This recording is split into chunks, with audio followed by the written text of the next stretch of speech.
Hey, how you doing? This is RJ. Today I'm going to go over something an idea which I got out of my comments. And I want to talk about escapism and why SJWs destroy escapism. And like I said, I got this from my comments partly.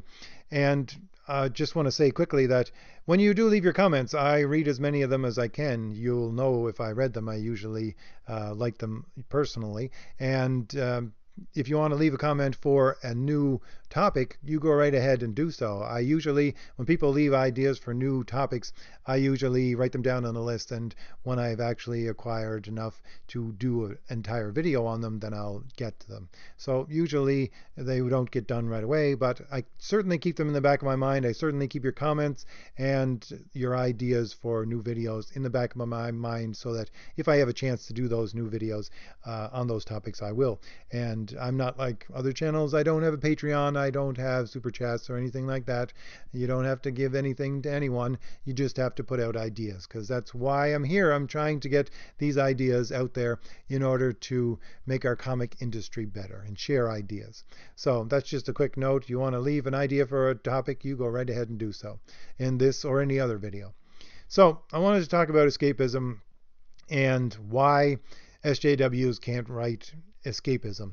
No matter how much they might say that, they're writing escapism, they can't write escapism. And there's two different ways to look at this. One is ideological and the other is technical. And I'll probably spend more time on the technical. But the ideological reason why SJWs can't write escapism, I do believe I went over this in one of my other videos, but there's so many now it's hard to keep track. But the ideological reason why they can't is because they're promoting identity politics. Everything in their books now is identity politics, is what it is. And identity politics, what it does is it divides you, it herds you into a little pen of identity. It herds you into that little pen in order to make you feel trapped. And when you feel trapped, you get angry, and therefore, the people who promote identity politics, your SJWs, your socialists, communists, these kinds of people who promote identity politics, who came up with identity politics and promote it.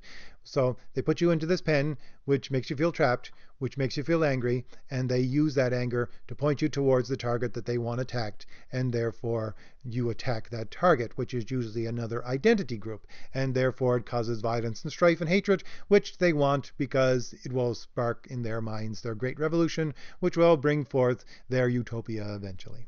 So that's what identity politics are meant to do.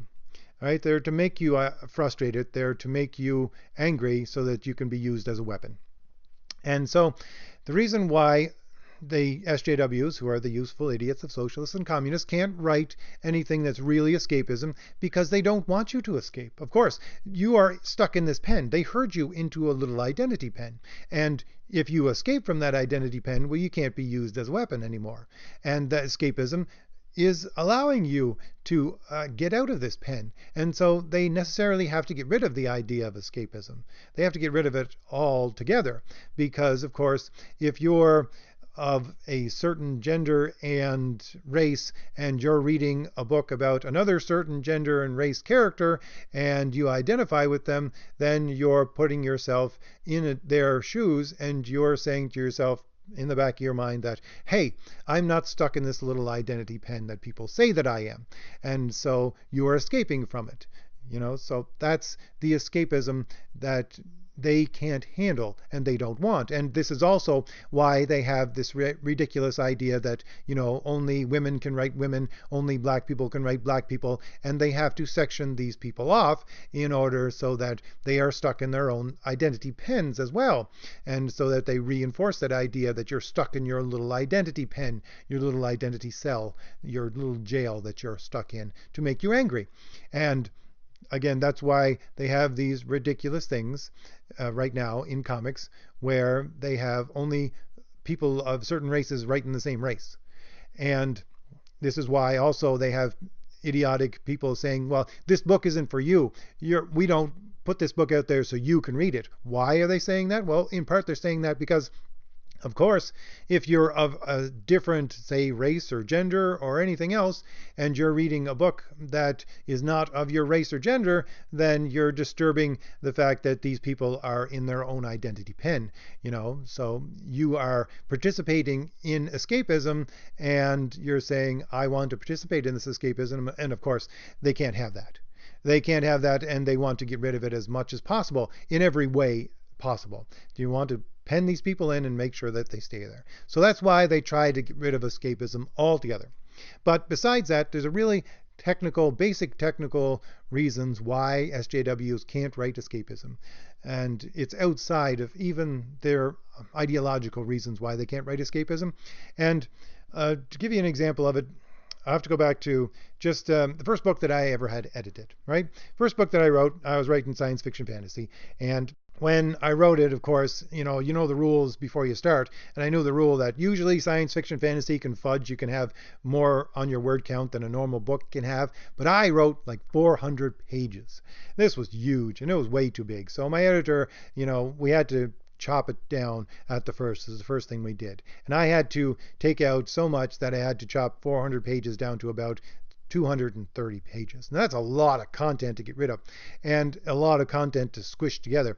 And when I was squishing it together and making sure that it all fit, my editor kept saying, no, this is not connected well enough. You connected better. You got to hold the hand of the reader and make sure that they're brought along here to here to here to here, that they know every step. You got to make sure that you do that. And my editor kept saying it again and again and again. And it made me think at the time, my audience, any audience is not that stupid. They can get it. I don't need to hold their hand. They can get it. But, when I thought about it after a while, and I mean a while, it actually came to me that, it has nothing to do with how smart they are. It has nothing to do with them being stupid, my audience, but it has to do with escapism. It really does. Because when you have escapism, I would say, and this is just me and my experience with this is not technical terms for this, but when I look at escapism, I would say it's a part of leisure, right? Everybody needs leisure. I mean, this is an idea as old as mankind, that man needs leisure. And, anything that grows, anything that is alive needs some leisure time. Even the land. If you're a farmer, you know that you can't plant the same field every year. You got to give it 1 year to rest every 3 or 4 years. I mean, even the land needs some downtime. You need some leisure. And that's what escapism is. It's leisure. And your reader wants to participate in leisure through this escapism. And the thing is that when you have an SJW and they are lazy writers, and they're lazy writers because, of course, their first and foremost reason for writing this story is, as I'm always saying, is simply to teach you ideas, and their ideas are wrapped in the mask of entertainment. And so their first and foremost what they're trying to do is to teach you ideas. Writing a good story is at the very least secondary. I would say probably more third or fourth down the line, but at the very least secondary to what they're originally trying to do. And so they're lazy writers because they don't put the writing first. They're lazy writers. And when they're a lazy writer, they don't connect those dots one to the next, to the next, to the next, like you're supposed to do when you write a book and hold the hand of your audience and bring them along. And I don't like to use that term, but it's the term my editor always used, so I'll just go with that, right? I don't think I need to hold the hand of my audience, but that's the way my editor used to always say it. So the thing is that a good writer will carry his audience from point A to point B, and the reason why he'll do that is because if there is a gap, then your reader has to do some of the work which you, as a lazy writer, just didn't want to do. And when it starts to become work for your reader, well, then it's no longer leisure, and it destroys escapism. It's pretty much what it is. If it's no longer leisure, if your reader is going to have to do the work that you didn't put into it because you're a lazy writer, then it destroys leisure, it destroys escapism. Now, there are some genres, of course, where your reader is going to necessarily go into the book and expect that they need to do some work.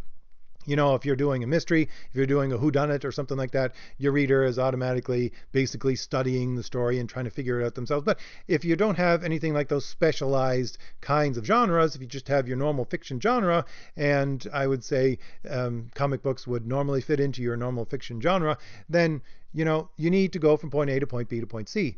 And your SJW writers just are too lazy to do that. And therefore, it's making it work and for you, the reader, and for me, the reader, and therefore then they are destroying escapism. And on the opposite side of that, they're also destroying escapism because, as I said in one of my hero videos when I was talking about writing, that, you know, you want the world that you're looking at, that you're seeing in this book, to actually, as much as possible, reflect the ideas of reality and reflect how reality actually works. And if you have any extra rules on top of that, like, you know, this person has superpowers, this is their superpower, and these extra rules need to come first. You need to show your audience that first, and you need to make sure that they understand the rules of those extra rules, and therefore the story can continue with the knowledge already built up of reality and the extra rules. And the thing is that your SJWs, again, being lazy writers and thinking that nothing really matters because the story comes second or third or fourth to the fact that they're trying to promote ideas, well, they don't care if they break their own rules. You know, if they break even the rules of reality or break their own rules that they've already set up. And again, once you break your own rules, that becomes work for the reader. The reader is starting to second guess himself, saying to himself, well, did I miss something? Or is this just bad writing? And usually that's when the comic book gets thrown in the corner. Because what it does, it disturbs suspension of disbelief. Because again, when you're reading a book, and this is for me, I'll describe it the way that I usually read. Okay, when I usually read, I'm a very visual person because I grew up on comic books. I would say that's why I'm a very visual person. But whenever I read a book, even if it's just a novel, I usually have a movie playing in my head. That's what it is. It's a movie playing in my head, and my eyes are going over the words, and I don't notice that I'm turning pages. I don't notice that I'm going from word to word, or paragraph to paragraph, sometimes even chapter to chapter, and you get lost in the book. It's just because the movie's playing in your head. But the moment you hit something where you have to say stop or hit pause and think about what the heck is going on here, or rewind and I have to go back a couple of pages to figure out what they just said, well, that's disturbing your suspension of disbelief. That's you noticing that it's actually a story and not a play or a movie playing in your head. And again, that disturbs the escapism because, again, you got to do work. I mean, it's only a minuscule bit of work, but a good writer will know that you have to engross your reader in the story as much as possible because you want them to not actually notice that it's a story, and when they get to the end and you have a point where you want to hook them so that they'll come back for more story, then you do that. That's a part of essential good writing. But again, SJWs don't do that because they're bad writers, because the writing of the story doesn't come first.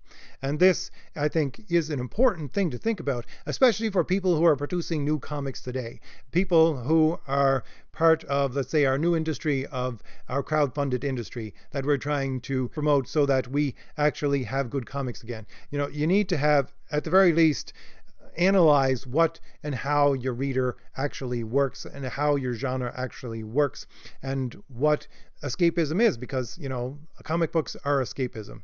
And they need to understand that, because the old companies, the old way that they're doing it now, and it's because it's an old way because they've been doing it for years now and it hasn't worked out, is that they're lazy writers and they're disturbing escapism over and over and over again in multiple ways for multiple reasons.